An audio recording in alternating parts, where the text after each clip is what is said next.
के लिए 145 से ज्यादा सांसदों ने सिग्नेचर करके लोकसभा स्पीकर को ज्ञापन दिया है।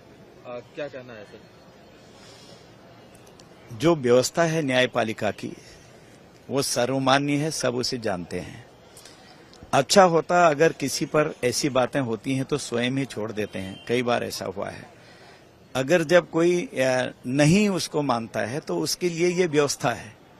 तो इसलिए जो हमारी सरकार ने एक बहुत बड़ा संकल्प स्टार्टिंग से लिया था कि कहीं पर भी अगर इस किस्म की बात होती है, जो आज आरोप लगे हैं, वो कोई भी हो, चाहे अपना सगा भाई क्यों न हो, जो कानूनन कार्रवाई होती है, जो संवैधानिक प्रक्रिया है, उसे अपनाया जाएगा। उसके तहत ही आज सारे सांसदों ने वहां पर लिखित दिया है, सिग्नेचर किए हैं, बाकायदा स्पीकर साहब को सौंपा है और उसके परिणाम अतिशीघ्र आने वाले हैं। यथाशीघ्र सदन पे आ जाएगा।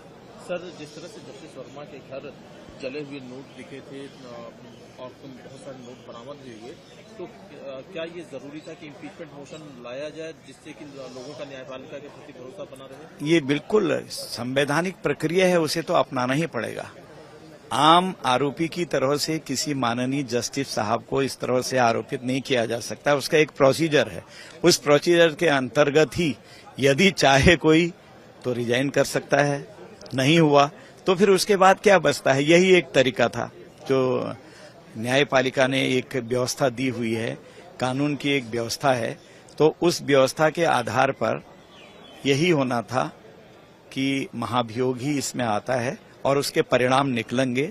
और ये अच्छी बात भी है, देश और दुनिया के सामने में हमारी न्यायपालिका कितनी पुष्ट है, हमारी सरकार कितनी जबरदस्त तरीके से भ्रष्टाचार के खिलाफ खड़ी रहती है और हमारा देश किस तरह से भ्रष्टाचार को बर्दाश्त नहीं करता है, वो सब दिखाई देगा।